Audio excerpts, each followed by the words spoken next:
जान दे। अब ये गजब और ये नाका देखो और ये गजब ये गजब ये देखो गाइस ये भेड़िया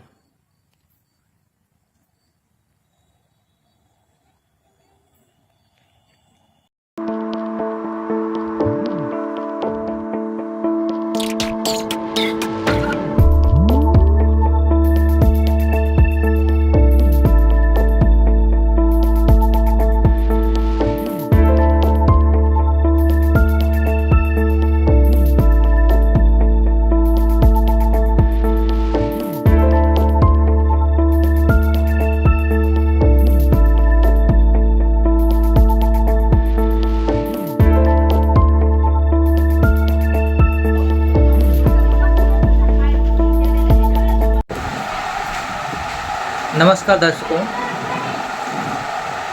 आज फिर हम चाय की चर्चा पर आपके लिए उपस्थित हैं। आज हमारी चाय पर चर्चा किसी राजनीतिक मुद्दे पर नहीं है, बल्कि एक ऐसे मुद्दे पर है जिसको लेकर इस समय खास तौर से उत्तर प्रदेश में हाहाकार मचा हुआ है। अभी हाल ही में बहराइच में भेड़ियों का आतंक जो कि अभी भी मचा हुआ है, पीलीभीत में बाघ का आतंक लंबे समय से रहा है और अब अमरिया क्षेत्र में सियारों का आतंक बढ़ा। ये वास्तव में मानव और वन्य जीव संघर्ष का मुद्दा है। आज इस मुद्दे पर हमसे चर्चा करने के लिए हैं परवेज हनीफ जी, जो कि एक वकील और सामाजिक कार्यकर्ता होने के साथ ही साथ में पिछले 40 वर्षों से लगातार वन्य जीव और संरक्षण पर कार्य कर रहे हैं। पर्यावरण सुधार संस्थान के अध्यक्ष हैं। एनवायरनमेंट एजुकेशन बायोडाइवर्सिटी का संबंध के आप अच्छे से जानते हैं क्या होता है। और आपको बता दें कि आप लंबे समय से पीलीभीत का हो या दुधवा का हो या देश के अन्य कई वन्य संस्थानों के वन्य जीव अभयारण्यों के मामले में आप काफ़ी गहरे जानकार हैं।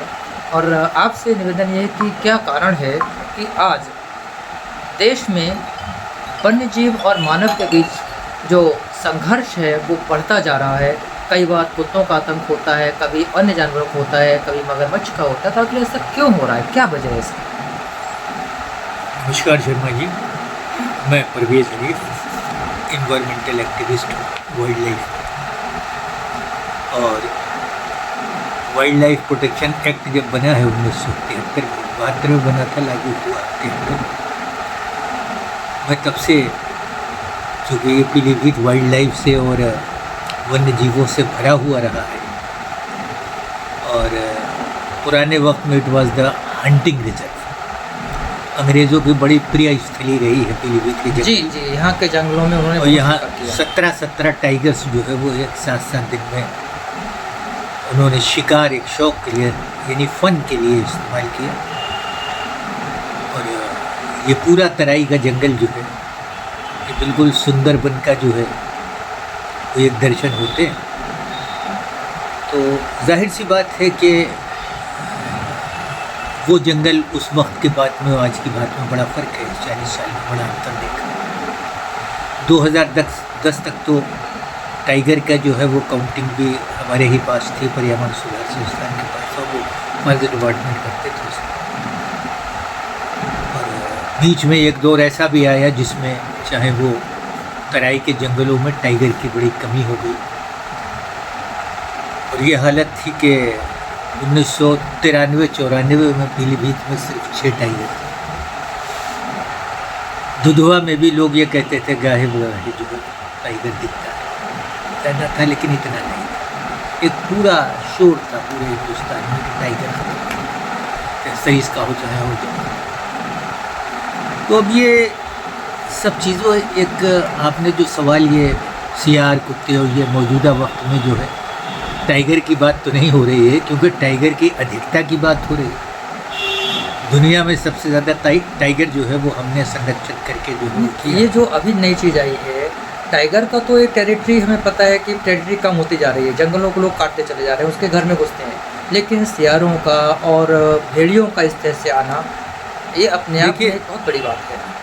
देखिए, जंगल अब कट नहीं रहे, लकड़ी चोरी हो रही है, लेकिन जंगल की 3 कैटेगरीज होती है। एक सोशल फॉरेस्ट्री होती है जिसमें हम लोग जो भी पेड़ लगा लेते हैं वो सोशल फॉरेस्ट्री में आ जाता है, एक अच्छा खासा उसका कवरेज होता है। उसके बाद में एक जो है वो आरक्षित वन होते हैं और अनारक्षित वन होते हैं, यानी रिजर्व फॉरेस्ट और प्रोटेक्टेड फॉरेस्ट। तो जहाँ कहीं भी अब बहुत ज़्यादा जो है वो इलाके जो है वो प्रोटेक्टेड फॉरेस्ट में आते जा रहे हैं, और प्रोटेक्टेड फॉरेस्ट का मतलब ये होता है कि जंगल को बिल्कुल नेचुरल तरीके से उसको छोड़ दिया जाए, no interference, no human interference at all.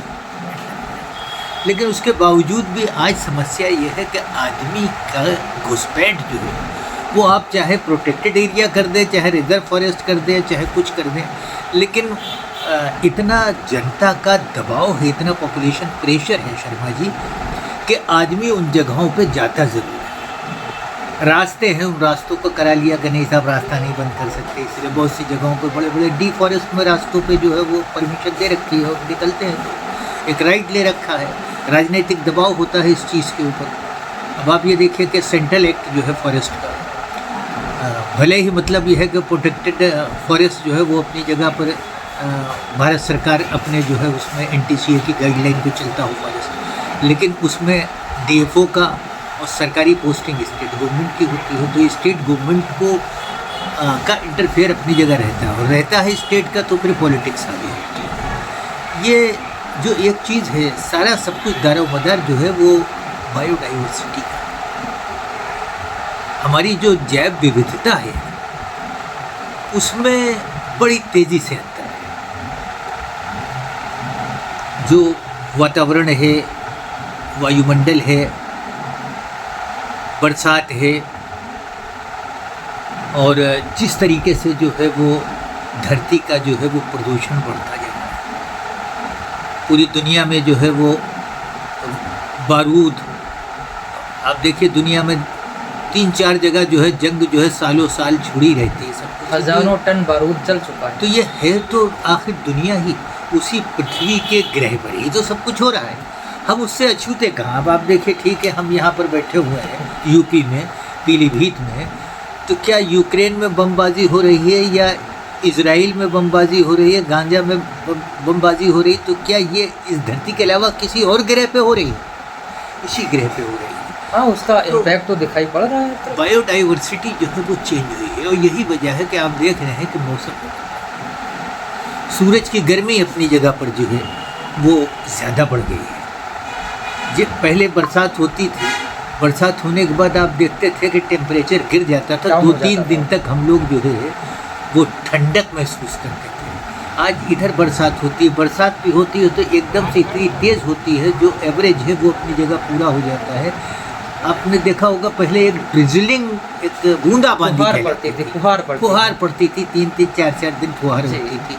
आपने इस साल या आसपास के आपको याद है कि फुहार पड़ रही है? मुझे लगता है कि 2000 के बाद हम लोगों ने फुहार शायद ही देखी हो। बादल फटने की चीज़ें ज़रूर सुन रहे हैं कि बादल फटा और ये बड़ी तेज़ी के साथ में जो मैं अभी हरिद्वार, देहरादून, ऋषिकेश गया था।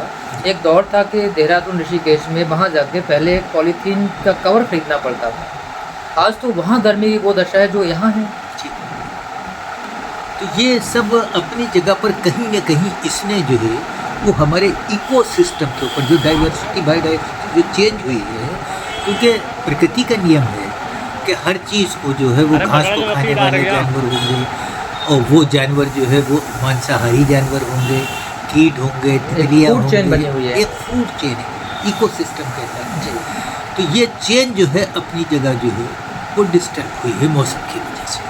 आप देखिए राजस्थान जो है आज फलों का बादशाह हो रहा है। राजस्थान जहाँ कभी पानी को लोग तरसते थे, आज वहाँ पर जो है वो खेती हो रही है, आज वहाँ पर जो है वो एक बड़ा मजबूत राज्य बनता चला जा रहा है। मैं तो समझता हूँ अगर यही हालत रही तो पूर्वी उत्तर प्रदेश में जो है वो ज़मीन से जो पैदावार ही बंद हो जाएगी, तो 30-40 साल रेता ही रेता सब।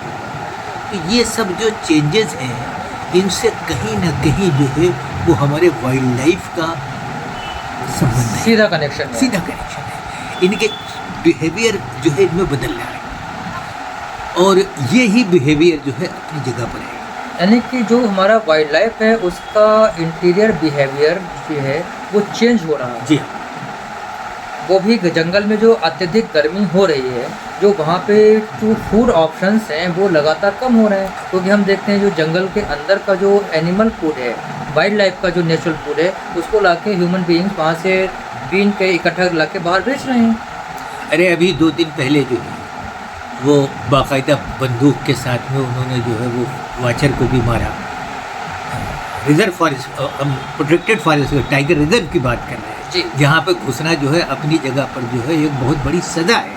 कानून भी बहुत सख्त है, लेकिन कानून सख्त होने के बावजूद भी जो है वो छुटपुट ये सब घटनाएं ये सब होती रहती है। तो वजह ये है कि खेतों की तरफ जानवर का भागना, मुलायम पत्ती की तरफ ज़्यादा भागना, क्योंकि जानवर ये सोचता है कि मजबूरी होगी तो उसे कर्री पत्ती भी खाना है, कटीली पत्ती भी खाना है, जो नहीं खाते हैं वो भी खाना है, पेट भरना है। लेकिन नेचुरल बात है, एक इंसानी फितरत है, हर जानदार की फितरत है कि तो सॉफ्ट टारगेट तलाश करता है, सॉफ्ट फूड खा जाता है, तो वो भागते हैं उस तरफ। अब आप ये देखिए कि आपने देखा होगा कि सीतापुर के आसपास का जो जंगल, उसी को नहीं कहते हैं कि साल का फॉरेस्ट हो, जो कुछ भी हो, जिस जगह पर झाड़ियाँ हैं, शर्ब्स हैं, ट्रीज़ हैं, एनुअल ट्रीज़ हैं, पेरेनियल ट्रीज़ हैं, इस तरीके के जो पेड़ हैं, और जहाँ पे खेती नहीं हो रही है, इन जगहों पे भी जानवर हैं। और वो जानवर अपनी जगह पर जो है, जो पालतू नहीं है, वो सब जंगली जानवर हैं। तो कुत्तों को आपने देखा होगा कि सीतापुर का और इधर का इलाका जो है, वो कुत्तों ने बच्चों के ऊपर हमला करना शुरू हाँ, कर दिया। बहुत सारे हमले कुत्तों के हुए हैं। कुत्तों के ऊपर हमले हुए। सियार, ये एक ही, ये सब आपस में एक ही फैमिली एक ही फैमिली है।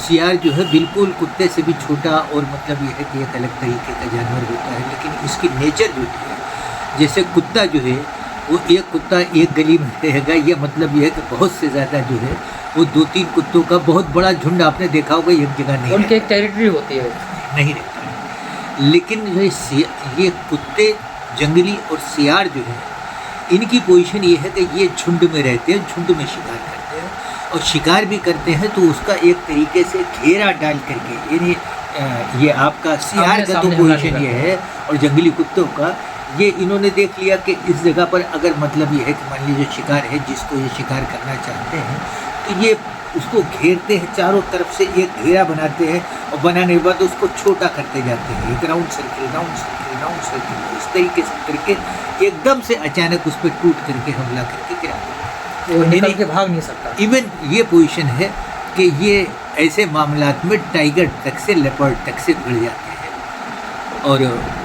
इनसे पिंड छुड़ाना पड़ता है। तो ये सियार भी जो है, ये आप देखते हैं कि नदी के किनारे और इन जगहों पर जो खरीफ की फसलें हुआ करती थी, इन जगहों पर, और फसलों को बस खाली जो है ये अपने फल भी ले लेते थे, और फल लेने के बाद में जो है आप देखिए तरबूज की और इसकी खरबूज की जो खेती होती थी, उसमें भी सियार वगैरह, ये सियार को पहले से कटा बोलते थे। जी जी, ये इस्तेमाल, ये मांसाहारी भी हैं और मांसाहारी पहले है। तो ये इस तरीके का इनका जो एक सिस्टम रहा, तो इनमें चेंज ऑफ नेचर आई भोजन की तलाश में।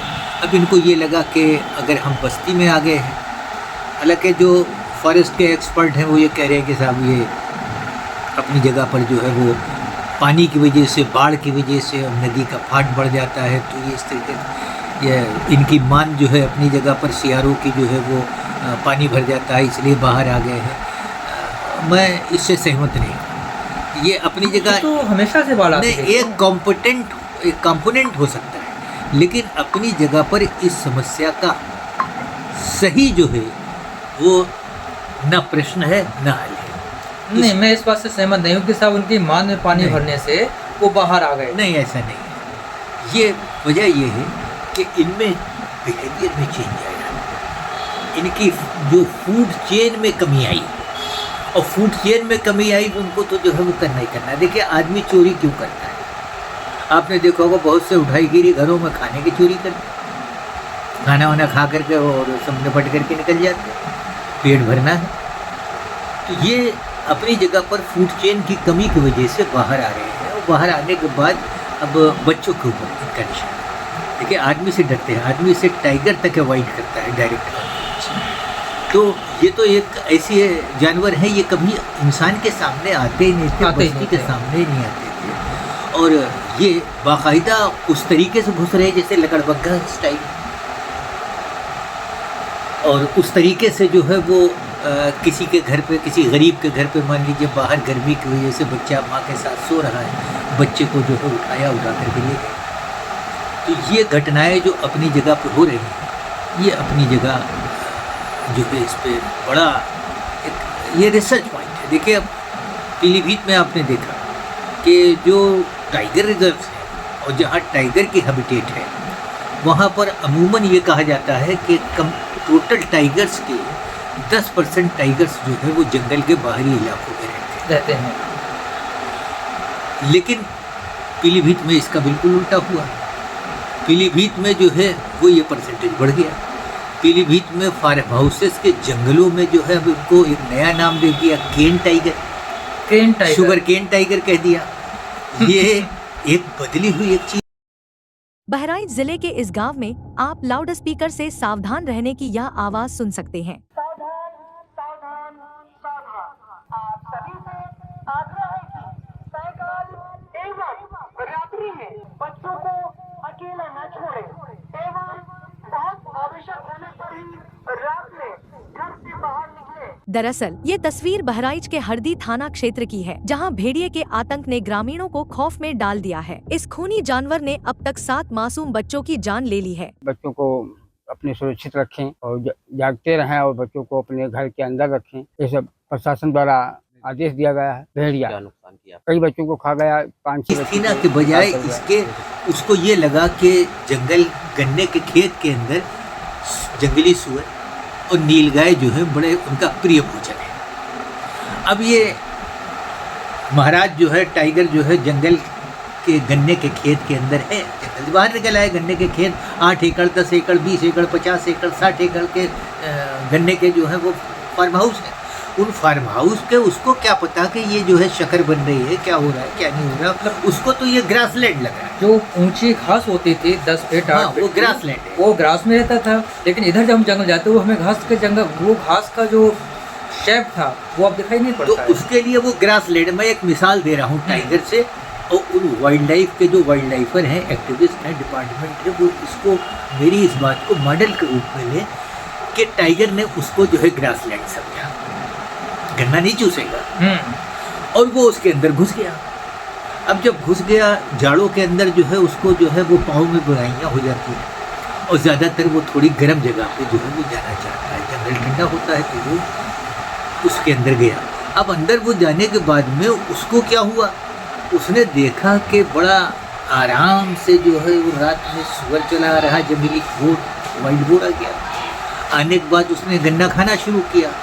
उसने कहा ये तो यहीं के यहीं आ गया, तो उसने वहीं पे दबोचा। दबोचने के बाद 3 दिन 2 दिन जैसे कि 8-10 किलो एक टाइम में मान लीजिए भोजन का उसका इंतज़ाम है, तो उसको जो है वो करीब 30-40 किलो जो है वो मांस मिल गया। 30-40 किलो का मतलब ये है कि 2-3 दिन उसके करीब 3 से 4 दिन कट गए। अब 2-3 दिन उसको बाहर निकलने का मतलब नहीं, क्योंकि टाइगर की आदत ये होती है कि वो अपना एनर्जी को वेस्ट नहीं करता, वो एनर्जी रिस्टोर करता है। बस खाने के लिए, शिकार के लिए बाहर निकलता है, इसके अलावा और तो अब उसको शिकार भी उसी के अंदर मिल गया।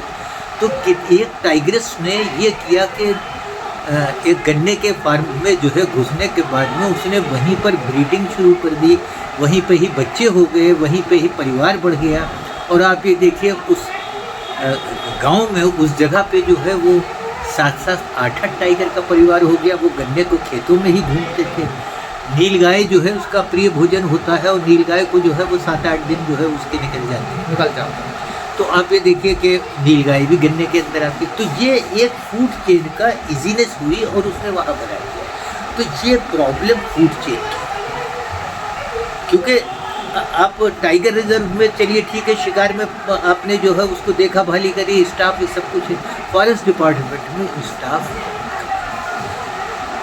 अब वो देखा भाली उस तरीके की नहीं होती। फूड चेन कम है, आबादी बढ़ रही है, जानवरों की भी आबादी बढ़ रही है, टाइगर्स की भी आबादी बढ़ रही है। तो वो फूड चेन को पूरा करने के लिए वो शिकार करते हैं। और शिकार में जो है उन्होंने ये स्थिति कर दिया कि छोटे छोटे बच्चे परिवार के, वो लोग ऐसे घर जिनके घरों में दरवाजे नहीं हैं, जिनके घरों में खिड़कियां नहीं हैं, जिनके घरों में लोग आंगन में, आज भी ये हालत है कि मतलब यह है कि घर के नीचे छप्पर के नीचे सो रहे हैं, तो वहाँ से जो है वो उठा ले जाते हैं, वो इजी फूड मिल जाता है। इजी फूड मिल जाता है तो उठा ले जाते हैं। अब आज देखिए कि क्या वजह है कि बहराइच में जो है वो अब दरवाजे लगाए जा रहे हैं, जिनके घरों में दरवाजे नहीं हैं, फॉरेस्ट डिपार्टमेंट दरवाजे लगाए। ये सब इस तरीके की व्यवस्था हो रही है। अभी हाल ही में मैं माधोटाना क्षेत्र कुछ गाँव में गया था, जी तो ग्रामीण बहुत नाराज़ थे कि भाई टाइगर यहाँ आ जा रहा है। जी। तो एक सज्जन बोले भाई हम वन विभाग से कहते हैं कि हम जंगल में नहीं जाएंगे और आपका टाइगर हमारे खेत में ना आए। तो मैंने पहले आप ये बताइए कि आपका जो खेत है उसकी सीमा कहाँ तक है? जी देखिए, एक बात मैं कभी कभी कह देता हूँ अपने प्रोजेक्ट्स के दौरान, जब मैं जायका का प्रोजेक्ट कर रहा था जापान, जी। तो उसमें एक प्रोजेक्ट में एक इशू ये भी था, कॉम्पोनेंट था कि जंगल इन अराउंड फॉरेस्ट के जो विलेजेस हैं उनके जंगल के बारे में क्या ख्याल है और जंगल से उनके कैसे रिश्ते हैं, क्या कोऑपरेशन है। अक्सर ये बात आती है कि फॉरेस्ट के और फॉरेस्ट के विलेजेस के लोगों के संबंध अच्छे नहीं और कोई कोऑपरेशन उनका जो है फॉरेस्ट डिपार्टमेंट को नहीं मिलता और फॉरेस्ट डिपार्टमेंट का उनको नहीं मिलता है। तो ये इस तरीके का एक चीज़ है। तो ये प्रोजेक्ट था, ये प्रोजेक्ट हमारे पास जो है वो पीलीभीत टाइगर रिजर्व का, दुर्गा टाइगर रिजर्व का हमारे पास था। तो इसमें हमने करीब 300 गांव हमको प्रोजेक्ट में थे और 300 गांव में हमको इन अराउंड फॉरेस्ट में काम करना है। तो हमने एक बात ये कही कि आप ये बताइए कि आप पहले आए या जंगल के ये जानवर पहले यहाँ रहते थे? बिल्कुल सही जवाब है। तो अब पता चला कि नहीं साहब, हम बाद में आए। देखिए, जिन जंगलों के पास में सरकार ने कॉलोनाइज कर दिया, आबादी बसा दी, रेवेन्यू डिपार्टमेंट ने गड़बड़ी करके भी जंगलों में जो है वो बाकायदा ज़मीनें जो है वो दे दी, भर दी कचरा कचरा, और वहाँ पे लोग बैठ गए। बड़ी मुश्किल से उनको जो है वो खाली करा कर कुछ जगह के हाई कोर्ट चले जाते, लिटिगेशन हो जाता, वो चीज़। जो जंगल के किनारे के गांव हैं वहाँ पर इको फ्रेंडली काम होना चाहिए, इको फ्रेंडली काम नहीं हो रहे हैं। कोई अलग से जो परियोजनाएं और ये काम जो होते हैं, लेकिन वो अपनी जगह वो परवान नहीं चलते हैं, बल्कि एक टाइमली एक चीज़ हुआ वो चीज़ खत्म हो गई। ये आबादी जो बसाएगी, जैसे कि पहले जो है वो बहुत गिने चुने गांव हुआ करते थे जिन्हें फॉरेस्ट विलेज कहते थे, और उनकी रोजी रोटी जो है उसी जंगल में बड़े आराम से जो है चलती थी। लेकिन आज ये पोजीशन ये है कि जंगल के आसपास में गाँव का इजाफा जो है सन 70 से लेकर के, और आप ये समझ लीजिए 50 साल के अंदर आबादी बहुत ज़्यादा बढ़ी है, गांव बढ़े हैं, रेवेन्यू विलेज बढ़ गए, नॉन रेवेन्यू विलेज बढ़ गए। तो ये जो आबादी जंगल के पास हो गई, अब मान लीजिए कि टाइगर रिजर्व है, हर टाइगर रिजर्व का 2 किलोमीटर से लेकर के 5 किलोमीटर तक का चारों तरफ का इलाका अपनी जगह प्रोटेक्टेड इलाका है, प्रोटेक्टेड एरिया होता है। वहाँ पर जो है वो आप देखिए कि आप भट्टा नहीं लगा सकते, आप ये नहीं कर सकते, आप तो जो प्राइमरी सेक्टर का वर्क है आप वही कर सकते हैं। तो अब आप जंगल के आसपास आपने अपनी बस्ती बना ली है, सरकार के डेवलपमेंट के प्रोग्राम चल रहे हैं और सब कुछ हो रहा है। तो अब आप ये देखिए कि जंगल का जानवर तो बाहर आएगा ही आएगा, बट नेचुरल उस इलाके के जंगल के किलोमीटर के अंदर अगर आप जो है जंगल से मिला करके गन्ने का जो है वो फार्म हाउस बन जाएंगे, तो वहाँ पर टाइगर उसको हैबिटेट नहीं बनाएगा तो कौन बनाएगा? टाइगर को उसमें गर्मी मिलती है गन्ने की पताई से, और ये हालत है कि जो टाइग्रेस जो जानवर जो टाइगर बढ़े हैं उसकी एक वजह जो है वो गन्ने के खेत, और आप उनको कैसे डिनाई कर सकते? इवन ये पोजीशन है कि गांव के अंदर कोहरे, घने कोहरे में टाइगर मिसगाइड हो करके गांव के अंदर तक पहुंच गया, घरों तक में पहुंच गया, घरों तक में। अभी पिछली साल सर्दियों में घर से पकड़ा गया था, जहां वो एक दीवार के ऊपर 8 घंटे बैठा रहा था, और जबकि चारों तरफ पूरा गांव था। और वो इतनी सोशलाइज हो गई थी वो टाइग्रेस शर्मा जी कि वो उतरी है, उतरने के बाद उसको जंगल अच्छा ही नहीं लगता था। आप ये देखिए, ये भी एक आपको एक मिसाल बताइए। उसका बिहेवियर चेंज हो कि गया। उसका बिहेवियर चेंज, वही जो मैं कह रहा हूँ कि ये जो फूड चेन की वजह से, इन वजह से जो बिहेवियर चेंज हुआ है, ये उसकी वजह है। ये उसका बिहेवियर ही चेंज हुआ कि वो घूमते घूमते जो है शहर के पास आ गई, पीलीभीत, यानी कि 20-25 किलोमीटर पे एक होटल के आसपास घूम रही थी। आसाम तो चौराहे के पास। आसाम चौराहे के पास से हुआ वो तो आगे, शहर आगे, का आगे, हिस्सा है आगे, सब। शहर के अंदर आ गई। तो आप ये बताइए कि उसके अंदर बिहेवियर चाहिए, उसको आदमी से कोई घबराहट नहीं हुई, उसको किसी तरीके की प्रॉब्लम नहीं, क्योंकि वो अच्छी तरीके से देखा कि 8-10 घंटे दीवार पे बैठने के बाद जो है उसके दर्शन जो है वो 500 लोग लाइन लगा के, अगर कोई सर्कस वाला होता तो 5 रुपये टिकट रख देता, तो कितने लोग ऐसे जिन्होंने टाइगर नहीं देखा है, तो वो आराम से टाइगर को देखते हो, बात करते और अपने जो है वो चले जाते। तो इस अच्छा, स्थिति वहाँ पे में- देखने वाली बात है कि उस 8 घंटे जब चारों तरफ सैकड़ों आदमी था, उस टाइगर्स ने किसी भी इंसान पे हमला नहीं किया। पोजीशन बदल के सिर्फ बैठती रही उस दीवार की, वो चौड़ी दीवार थी। और लोग इस तरीके से, जिस तरीके से मतलब ये है कि लोग, एक मेला होता है तो एक मेला हो गया, किसी पालतू जानवर की तरह उसको देख रहे थे। बल्कि सर्कस का जानवर भड़क जाता है, लेकिन वो नहीं भड़की। तो ये चेंज बिहेवियर, ये अपनी जगह पर है। ये बिहेवियर जो चेंज हुआ है, ये फूड चेंज की। इसका मतलब जो हमारी वार्तालाप का संक्षेप ये हुआ कि जो जंगल के प्रोटेक्टेड एरिया में मानव की गतिविधियां बढ़ी हैं, गन्ने के खेती जो आसपास बढ़ी है, गन्ने के खेतों को टाइगर क्या कर रहा है, जो जंगली जानवर है वो उसको ऊंची घास का वन क्षेत्र अपना समझ रहे हैं और उसको समझ के उसमें परिणत कर रहे हैं। हमने कई बार कहा, जिसकी वजह से ये सारी चीज़ें अधिकतर हो रही हैं। प्रोजेक्ट के बाद में हमसे कहा गया कि आप अपना एक सजेशंस का नोट दीजिए। हमने सजेशन नोट में जो है वो केंद्र सरकार को और राज्य सरकार को, इवन NTCA को हमने कहा कि टाइगर रिजर्व के आसपास के 2 किलोमीटर तक गन्ने की खेती को हटाइए। अब मिलेट्स की बात कर रहे हैं, मान लीजिए मोदी जी कर रहे हैं, मिलेट्स की खेती जो है ऐसी, यानी लेमन ग्रास है, इसके अलावा बहुत से जो है वो एरोमेटिक प्लांट्स हैं, इनकी खेती कराइए। ये जो ट्रेंड वाली खेती है कि साहब धान होगा और गन्ना होगा और गेहूं होगा, इससे बाज आना चाहिए। जंगल के आसपास के इलाके में खेती का ट्रेंड कम से कम 2-3 किलोमीटर के इलाके में चेंज होना चाहिए। और वो जब चेंज होगा तो आप ये देखिए कि जानवर को किसी तरीके से हमको ये करना है कि वो जंगल और उन जगहों में ही उसको वहीं पे ही भोजन मिल जाए। उसको भोजन के लिए अपना खाली पेट लेकर के जो है वो बाहर ना बाहर निकलना पड़े। अगर बाहर आएगा तो मैन एनिमल क्लैश होगा, मानव वन्यजीव संघर्ष होगा। और मानव वन्यजीव संघर्ष में अब आप देखिए कि सियार और ये भी आगे आगे आ गए, गीदड़ भी आगे आ गए, सियार भी आगे आ गए। तो ये सब जो है कुत्ते, जंगली कुत्ते आप देखिए, हालांकि जंगली कुत्ते अब उतने नहीं हैं, लेकिन सियार तो अच्छा खासा है।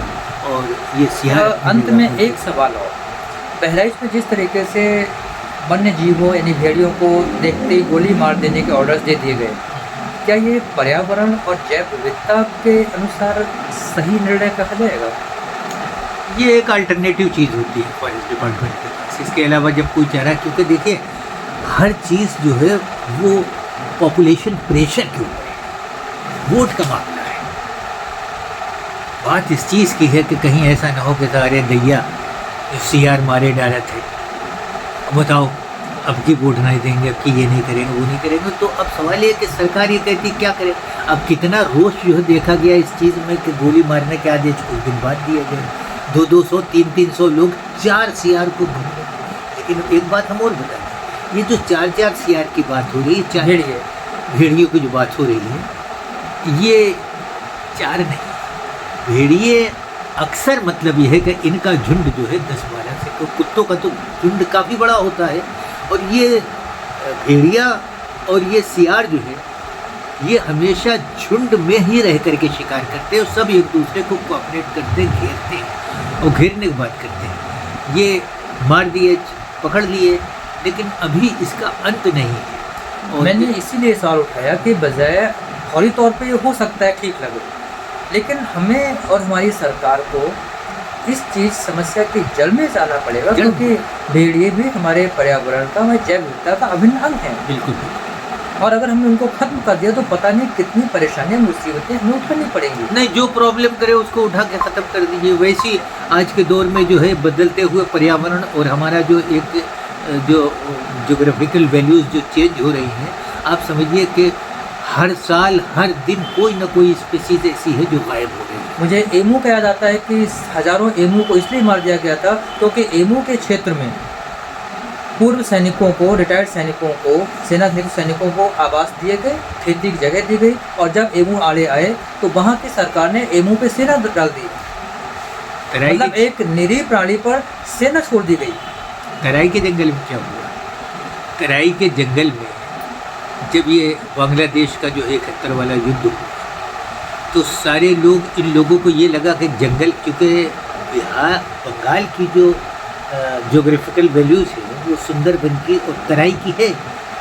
और बंटवारा जो हुआ है, जो हिंदुस्तान का बंटवारा हुआ, जो आपका जो है वो पूर्वी पाकिस्तान जो बना, तो उसमें करीब 60 और 40% का वन भी बटा, सुंदरबन। तो इन लोगों को जो है यहाँ पर ये लगा कि ये तो बिल्कुल सुंदरबन जैसा है, यहाँ धान होता है, यहाँ पे दलदल है, यहाँ पर जो है वो चावल मिलेगा, मछली मिलेगा, वाटर एरियाज़ है, वाटर बॉडीज़ हैं। तो ये सब जंगल के किनारे ही तराई में सब बना। और वहीं पे सरकार ने ये किया, भारत सरकार ने कॉलोनाइजेशन स्कीम में जो है वो ये किया कि 3-3 एकड़ ज़मीन और एक रहने के लिए आवास, इनको मुफ्त में जंगल काट करके तो इनको अलॉट किया। आज कॉलोनीज बनी हुई सब। तो ये भी अपनी जगह पर जो है बढ़ते हुए पॉपुलेशन को जो है वो जंगल के आसपास बसा देना, ये भी नहीं। मतलब जंगल के पास को हमको आबादी, हम इतना स्वार्थी हो गए हैं कि हम अपने आप को नियंत्रित नहीं करेंगे, जनसंख्या नियंत्रित नहीं करेंगे, बल्कि जो भी प्राकृतिक संपत्ति जिसके दम पर हम आज जिंदा हैं, हम उसको ख़त्म करते चले जाएंगे और फिर चिल्लाएंगे कि